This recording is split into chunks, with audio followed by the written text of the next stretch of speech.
Hai semua, selamat datang di channel Baca Saham. Pada video ini, kita akan membahas satu topik dengan judul Saham ini punya peluang besar di tahun 2025 kah? Tapi seperti biasa, semua pembahasan ini bukan rekomendasi dan hanya informasi. Ingat, kerugian kamu tanggung sendiri ya. Nah, saham yang akan kita bahas pada video kali ini adalah saham EXCL, di mana selama tahun 2025 ini, kamu bisa lihat datanya di sini, harga sahamnya masih naik 1,78%. Dan dalam 5 tahun terakhir bisa dilihat, sayangnya masih turun 20,76%. Kenapa saya mengatakan bahwa saham ini menarik? Nah, terlebih berdasarkan laporan keuangan per Q4 tahun 2024. Bisa kamu lihat di sini, selama tahun 2024, perusahaan berhasil mencetak laba sekitar 1,8 triliun. Laba ini merupakan laba tertinggi jika dibandingkan dengan tahun-tahun sebelumnya, terlebih sejak tahun 2015. Bisa kamu lihat di sini, di tahun 2015 mereka mencetak kerugian. Di tahun 2016 hanya 376, tahun 2017 adalah 375, tahun 2018 rugi lagi, 2019 713, 2020 372, 2021 1200, 2022 1100, 2023 1200, dan 2024 adalah 1800. Dengan kata lain, kinerja di tahun 2024 ini merupakan kinerja tertinggi setidaknya sejak tahun 2015. Nah, itulah alasannya mengatakan bahwa saham ini cukup menarik di tahun 2024 ini. Dan apakah memiliki peluang besar mengingat labanya merupakan laba tertinggi dalam beberapa tahun terakhir ini. Kemudian mari kita lihat dari rasio keuangan. Rasio net profit marginnya hanya 5,5%. Artinya meskipun labanya merupakan laba tertinggi di tahun 2024, tapi dari sisi profitabilitas ternyata tidak menarik karena net profit marginnya hanya 5,5%. Untuk net income-nya memang mengalami kenaikan yang signifikan dari sisi quarter year on year-nya. Nah, untuk dividend yield juga sayangnya tidak terlalu menarik dengan angka dividend yield yang hanya 2,1% saja. Mari kita lihat untuk data keuangan per Q4 tahun 2024 dibandingkan dengan tahun sebelumnya. Total pendapatan perusahaan mengalami kenaikan dari 8,4 menjadi 9 di tahun 2024 ini. Total beban usahanya juga mengalami kenaikan, tapi masih bisa mencetak kenaikan laba usaha karena kenaikan secara nominal untuk pendapatannya masih lebih besar. Kesimpulannya, laba bersihnya bisa naik dengan signifikan dari 266 menjadi 513 di Q4 tahun 2024 ini. Artinya kenaikan laba murni berasal dari kenaikan pendapatan dan bukan adanya karena efisiensi biaya saja atau pendapatan yang lain. Sekarang mari kita lihat dari sisi harga sahamnya. Ini merupakan harga saham EXCL dalam 10 tahun terakhir sejak tahun 2015 hingga 2025. Saat video ini dibuat di angka 2290, yang mana angka ini mirip seperti harga saham pada beberapa tahun, seperti pada tahun 2015, 2016, 2018, dan seterusnya. Nah, sebagai informasi, dulunya saham ini sempat berada pada angka harga saham di atas Rp4.000, namun kini sudah turun cukup signifikan. Bahkan sempat juga turun di bawah angka Rp2.000 pada kisaran tahun 2020. Sekarang mari kita bandingkan bagaimana dari sisi historical PBV-nya. Nah, kamu bisa lihat datanya di sini. Rata-rata PBV selama 10 tahun adalah 1,53 kali, dan saat ini diperdagangkan di bawah rata-rata PBV-nya. Dulu memang pernah di atas PBV 2 kali, tapi sempat juga turun di bawah PBV 1,15 kali. Itu artinya apabila mungkin nanti harga saham EXCL bisa kembali naik lagi, ada potensi yang cukup menarik dari saham ini dari sisi capital gain-nya. Tapi ingat, itu jika harga sahamnya mengalami kenaikan, dan kamu juga harus pertimbangkan potensi risiko apabila harga sahamnya turun lebih dalam lagi.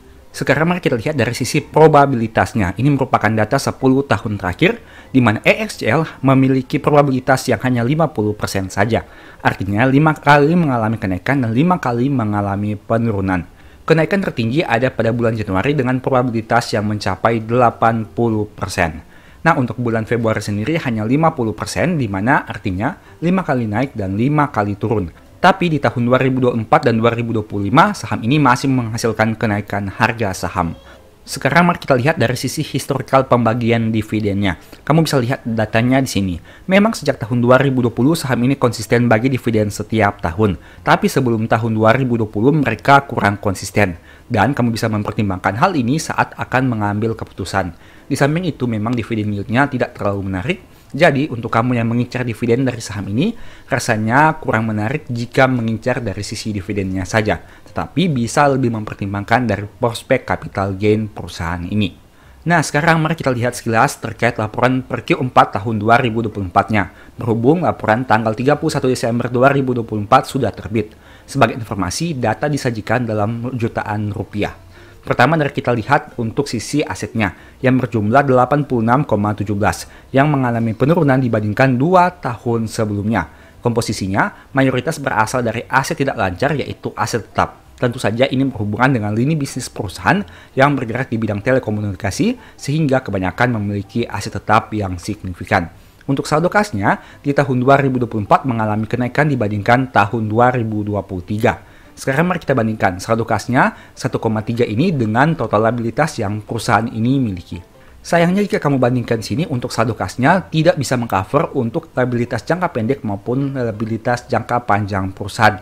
Dan untuk liabilitas perusahaan juga bisa dikatakan cukup seimbang entah itu jangka pendek maupun jangka panjangnya. Nah, terlebih bisa kamu lihat di sini ada satu pos keuangan yang cukup kamu harus fokuskan, yaitu liabilitas sewa dengan jumlah komposisi yang memiliki angka yang signifikan dibandingkan total liabilitas.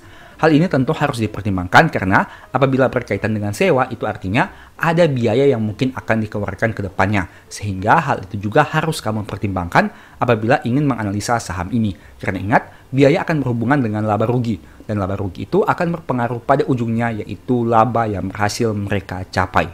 Nah, bagaimana dari sisi ekuitasnya? Kamu bisa lihat sini, untuk jumlah ekuitasnya adalah 26,2 yang mengalami sedikit penurunan dibandingkan tahun sebelumnya. Komposisi terbesar sayangnya berasal dari tambahan modal di setor. Artinya komposisi ekuitas perusahaan bukan mayoritas berasal dari saldo labanya. Saya sendiri kurang tertarik untuk perusahaan-perusahaan yang ekuitasnya masih didominasi oleh tambahan modal di setor dan bukan berasal dari pencapaian saldo laba perusahaan. Tapi sebenarnya hal ini bisa dimaklumi mengingat pada beberapa tahun yang lalu saham ini sempat mencetak kerugian sehingga mungkin saja saldo labanya tidak berkembang dengan signifikan. Nah, kemudian kita bandingkan dari sisi laporan laba ruginya. Pendapatan perusahaan mengalami kenaikan di tahun 2024 bahkan menjadi yang tertinggi dari 3 tahun terakhir. Untuk bebannya juga mengalami kenaikan yang secara konsisten sejak tahun 2022. Komposisi beban terbesar adalah beban penyusutan, mengingat saham ini memiliki komposisi aset tetap yang sangat banyak, sehingga tentu saja hal ini sangat berkaitan dengan aktivitas bisnis yang mereka miliki. Hal itulah yang menyebabkan beban penyusutannya merupakan komposisi terbesar dari komponen beban perusahaan.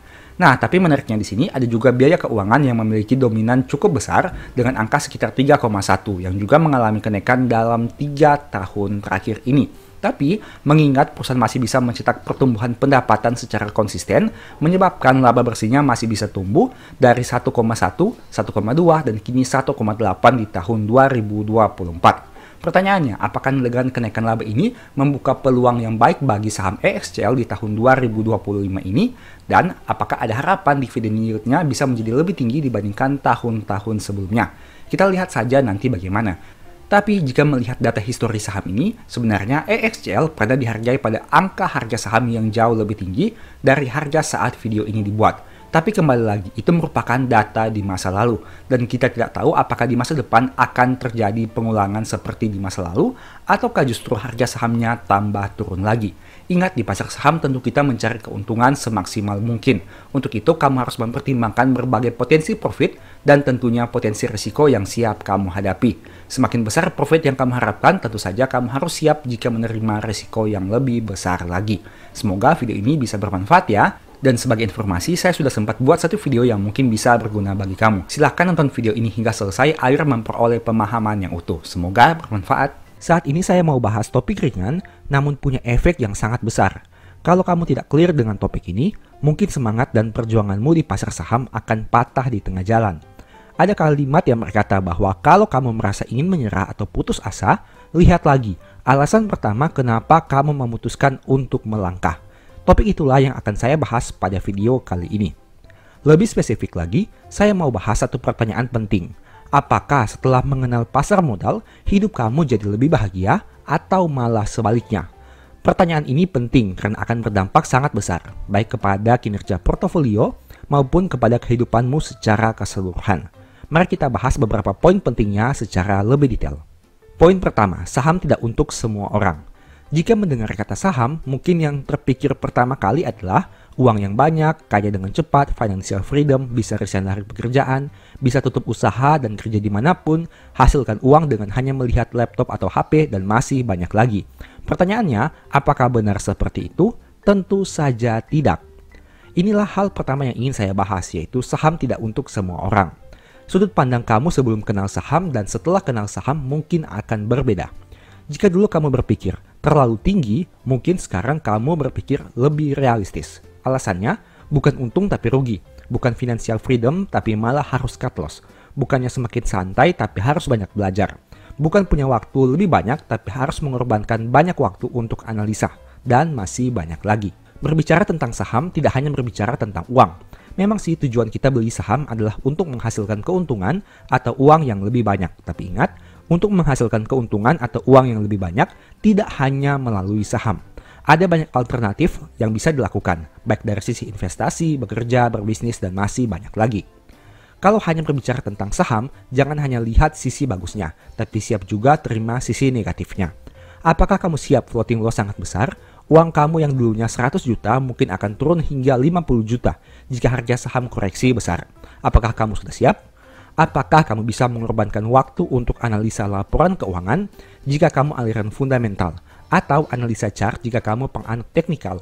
Padahal mungkin kamu sudah capek bekerja atau berbisnis seharian penuh. Bukannya tidur, tapi harus kerja tambahan. Itulah alasan pertama, saham tidak untuk semua orang. Ada orang-orang yang memang sudah terbiasa menerima floating loss yang besar atau melihat angka minus di portofolionya. Tapi di sisi lain, ada orang yang tidak mampu melihat hal itu dan hanya membuat dia gelisah dan mengganggu aktivitas sehari-hari. Ada juga orang yang senang analisa angka dan data, tapi ada yang malah bisa pusing jika melihat deretan angka dan data yang berjejer. Intinya kembali lagi kepada karakter orang. Tidak ada yang bisa dipaksakan jika itu sudah berkaitan dengan karakter. Jika saham cocok dengan kamu, silahkan lanjutkan. Tapi jika tidak dan hanya membuat kamu jadi lebih stres, sebaiknya hentikan. Poin kedua, tidak semua orang bisa profit konsisten. Masih berkaitan dengan poin pertama. Jika tadi saya membahas dari sisi karakter, di sini saya bahas dari sisi kemampuan dan hasil. Satu saham yang sama dibeli dengan metode yang sama, hasilnya mungkin saja bisa berbeda. Kenapa? Karena ada banyak faktor yang berpengaruh terhadap keputusan jual beli di pasar modal. Dan tidak hanya bergantung pada metode dan analisa saja. Saham jelek mungkin bisa memberikan keuntungan kepada sebagian orang. Sebaliknya, saham bagus mungkin malah bikin rugi sebagian orang. Intinya semua orang punya berkatnya masing-masing. Entah itu melalui saham atau melalui instrumen yang lain. Psikologi setiap orang berbeda. Mungkin analisa dan metodenya sama. Tapi jika psikologinya berbeda, keputusan akan hasilnya juga berbeda juga. Katakanlah si A dan si B membeli saham yang sama pada harga yang sama di kotak berwarna biru ini. Si A sudah puas dengan keuntungan yang diperoleh sehingga memutuskan untuk menjual di kotak berwarna merah ini. Sedangkan si B yakin harganya bisa naik lebih tinggi lagi, tapi ternyata malah turun. Alhasil, dia jual rugi di kotak berwarna hijau. Satu saham yang sama yang dibeli pada harga yang sama, hasilnya mungkin berbeda. Terlalu banyak faktor yang berpengaruh terhadap untung rugi seseorang, sehingga sebaiknya kamu evaluasi lagi. Apakah selama berinvestasi saham kamu bisa profit konsisten atau malah rugi konsisten? Jika jawabannya adalah rugi konsisten dan itu sudah berlangsung dalam jangka waktu di atas 3-5 tahun, sebaiknya pertimbangkan lagi keputusanmu di pasar modal. Mungkin saja kamu salah metode, tapi mungkin juga pasar modal kurang cocok dengan kondisi kamu.